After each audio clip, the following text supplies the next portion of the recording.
church. I am very excited to be here and to see some familiar faces. So, I'm just so grateful for the opportunity, Pastor Lincoln. So, thank you very much. And Alvin, thank you for your beautiful singing. And Valerie, it's good to see some familiar faces. So, very excited to be with you here. My name is Siobhán O'Neill. I work with Barnabas Aid as the Youth and Young Adults Coordinator. So, I just wanted to share a few photos from what I do as a Youth and Young Adults Coordinator. But my passion for ministry started when I was 13 on a medical dental missions trip to Cambodia. And I was exposed to the realities of some of the needs around the world, and I had a heart to help. But it wasn't until I was 22 I heard my now boss speak. She preached a sermon and shared stories and testimonies from Barnabas Aid. And I was captivated by the hope that Barnabas Aid brought, and I wanted to be a part of that. So I changed my career goals, and I started working with Barnabas, and it's been 2 years. And now I'm doing a diploma in business, but working alongside Barnabas. So can I get a show of hands who hasn't actually heard about Barnabas Aid before? Anyone? We've got a few. So for a little quick overview of who Barnabas Aid is, they are a humanitarian ministry whose really the core of it is to bring hope and practical aid to suffering and persecuted Christians. Our main scripture we are built off is Galatians 6:10. It says, "Therefore, since we have the opportunity, let us do good unto all people, but especially to those in the family of faith." And that is because there are many places around the world where being a Christian is one of the most dangerous things you can be. So that is where Barnabas Aid exists, why we exist. We work in 50 to 60 countries a year with over 300 projects where there is a lot of self-sustainability, medical, disaster relief, and basic needs. So some of those I'll be sharing today. So today I want to spend the next 10 minutes sharing with you 2 countries and then, of course, how your support is making a difference. But the first story I want to share with you is, can anyone guess this country? Sorry? It starts with M, and it was previously known as Burma. Does anyone know it? Myanmar! Wow, you guys are good. So Myanmar is run by the military called the Tatmadaw, and since the Tatmadaw overthrew the government in 2021, persecution against Christians have gotten worse. And Christianity makes up 6% of the religious population, and it's split into 3 ethnic majority groups. So you've got the Chin ethnic group, the Kachin ethnic group, and the Kayan, where the Karen Christian ethnic group is. And many of them face brutal attacks from the military. So one thing I wanted to do, I turned one of my favorite stories into a poem, and I want to read that for you. And I've called it Ming's Journey, a Prayer Fulfilled. So I would love you guys to close your eyes and visualize a glimpse of his village as I read this out to you. So as you close your eyes, I want you to visualize simple bamboo huts with thatched roofs clustered along muddy paths, surrounded by dense green jungle and rice paddies. A small wooden church stands at the village's center, rebuilt from charred beams and salvaged boards from the last military raid. Its walls broken and scarred by fire. Now the scene's been set. I want you to imagine a land where faith is tried, believers are hunted with nowhere to hide. In Myanmar's shadows, where hope grows thin, lived Ming, a man with fire within. At 12, he found the word divine, copying verses line by line. From his uncle's Bible, tattered and worn, he memorized stories of faith reborn. As years went by, still his joy, his battered Bible. Though pages were missing, its truth was clear. God's presence felt always near. But peace was brief and danger grew. The military's wrath Christians knew. Ming fled his village not once but 8, each time escaping a dangerous fate. His cherished Bible was lost to the flame, yet his devotion stayed the same. Through jungles deep he wandered wide, prayers for a Bible his constant guide. Decades passed, 68 years, still Ming prayed through trial and tears.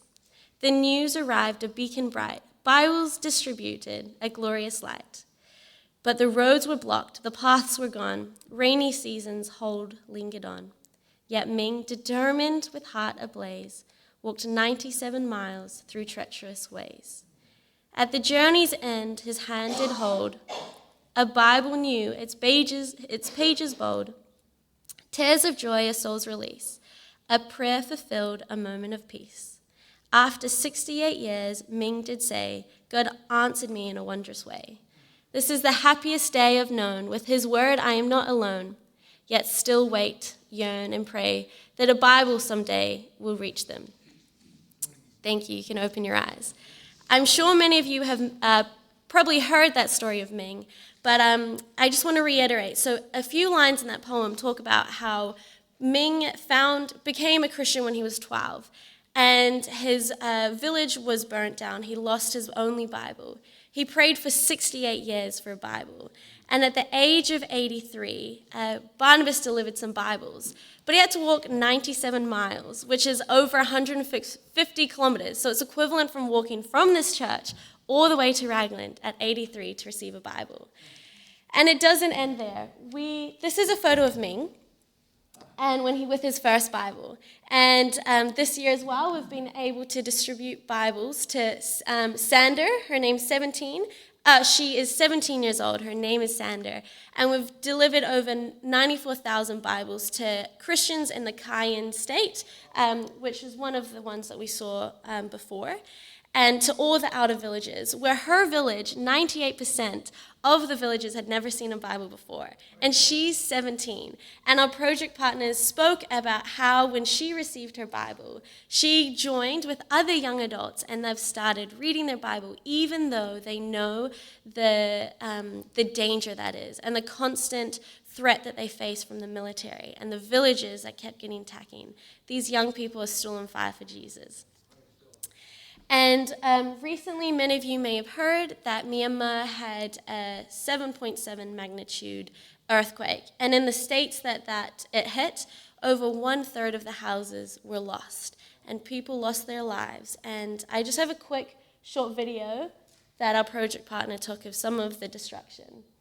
So just a short little one, but it shows you the destruction. And even as this country faced massive disaster, the government would not allow any aid or food distribution to be given to any of the Christians. Many of the hospitals had been destroyed, and our project partners spoke about how our Christians are trying to find shelters to set up on the side of the road because they don't have anything else. And they're not being helped by their own country, and they're rejected from their societies.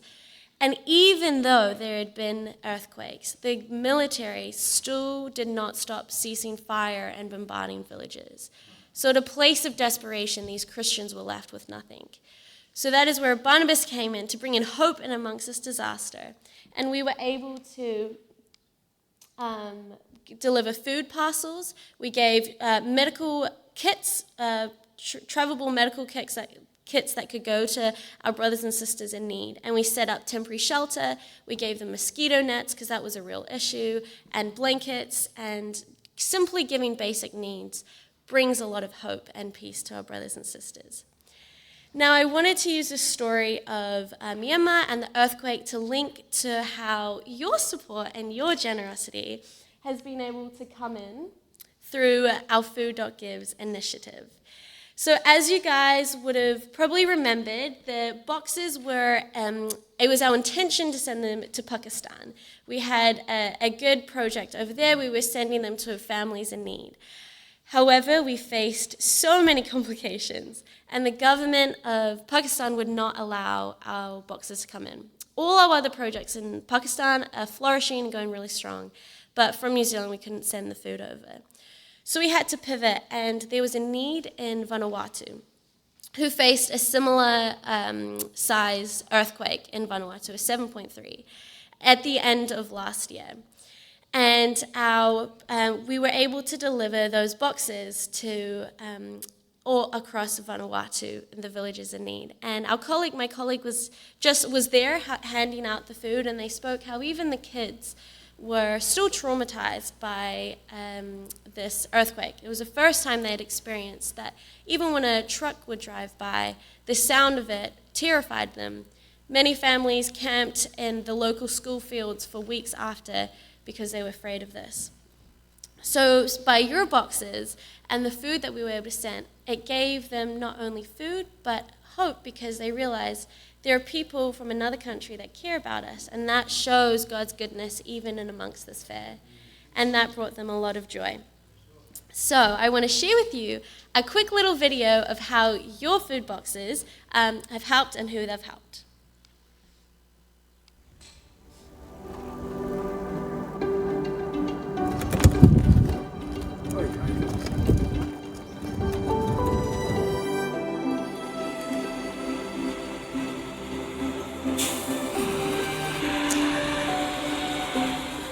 Makes me feel happy that there's a church where I do not belong to, but it thinks of me and came to help me. After the earthquake, you can see the people, they are still afraid of moving around. On the other hand, they are recovering. While we move into homes to encourage them, I've taken some boxes to houses, and then they shown their willingness and acceptance. And some of the people will have taken the box to them to the houses. They come to church. Okay, we've never seen that from a school that has come in, even though they have not been here, but they're back in New Zealand and they have done this especially to send food all the way from New Zealand to here. It's something that the students will never forget in their lives for what this school in Hamilton has done. It means something because I know that someone through God can help us. And then I saw some of these notes that you were saying. I'd say that they are emotional, heart-touching. Though I'm here in Vanuatu, but there is another person somewhere around the world who cares about the people of Vanuatu. So, thank you. I feel great. I want to say thank you to them. I feel good. I like to say thank you for sending the food to the people of Vanuatu, and God will bless them.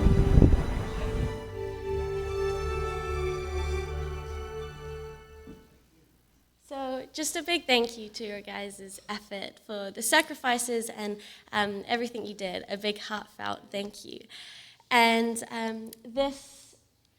with the boxes, our Food.Gives this year, New Zealand, our team decided that we are stopping our Food.Gives initiative and pivoting and changing. So your boxes actually marked a beautiful ending to a chapter of our Food.Gives project. And so now we're taking a pivot to something called the Barnabas Aid Breakfast, which some of you may have heard about, where it is our goal. We're fundraising, we're wanting to raise to get enough 1 million chickens, 1 million pigs, and 1 million IT connections. So we're running these breakfasts. That's why it says eat bacon and eggs, give pigs and chickens. And something that I can share a bit more of later, but just want to say a big thank you for the beautiful end to the chapter of our Food.Gives as we move into another new chapter with Barnabas Brekkies. And one of the main areas, we're helping a lot in Africa and Asia with this new initiative. So one of the core countries that I want to speak about is, can anyone guess? It's in Africa, and it starts with an N. Nigeria, yes. Now, Nigeria is a top 10 country, one of the worst countries and most dangerous countries to be a Christian.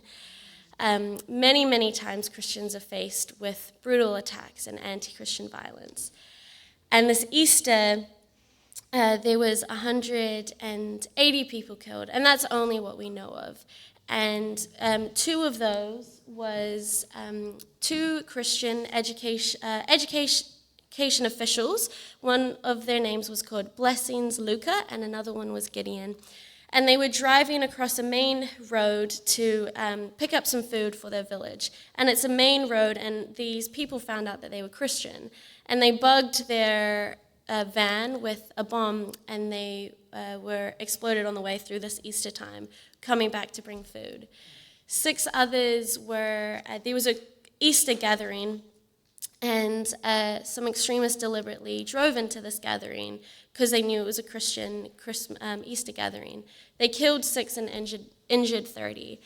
And that's just a few of the 180. The many of the 180 were slaughtered in village attacks, and stories too horrific to share. But many were left where their loved ones are slaughtered in front of them. Parents are left without kids, and kids are left parentless, where even our project partners, they ended up opening up their homes. And now they have over 70 orphans of young kids to young teenagers who had been left in village attacks where they'd lost their parents, they'd lost their homes, and they were faced homeless, parentless, and it was our project partners who were able to bring them in. And so I'd really, really love if you guys could remember to pray for Nigeria in general, but even if it's just our project partner, Pastor Ben Cushie, and his wife, as they protect and look after these kids who have lost everything. So this is a reality that happens on a weekly basis. Yes, Easter is worse, but it happens all the time. But in and amongst this, how are we able to bring hope in such a despair place? Because the Church of Nigeria is growing, and it's something that blows my mind, that it's so growing, and I think it just shows of how good and how active and alive that God is, that these people are choosing God, even in the face of death and torture, and how can that encourage us to be a little bit bolder in our faith? So in this place of Nigeria, we are rebuilding villages. We're training the locals to rebuild the homes, and we're sending medical backpacks, where we're training actually the youth of the village or the pastors' wives. We'll give them a backpack and give them basic medical training and surgery training, because over there, sometimes they don't have the education that they're putting charcoal and petrol into their wounds because they don't know anything else. So we're giving them this basic needs. This is just a quote that we use all the time. We really believe in self-sustainability. And we're giving pigs, and this is something that we speak a lot more about in our Barnabas Aid breakfast, how pigs are actually giving a source of protection and food security and business to places like Nigeria. So thank you. That brings me to the end. I feel very blessed and very excited to hear your message, Pastor Lincoln. Thank you for your time to listen. We've got some magazines out the back if anyone would like to take them, and if you would like to sign up to receive these for free. But again, your church is interwoven with strong missional values, and it's so inspiring just to sit here and see your heart. So again, a heartfelt thank you for all the missions that you help. So thank you.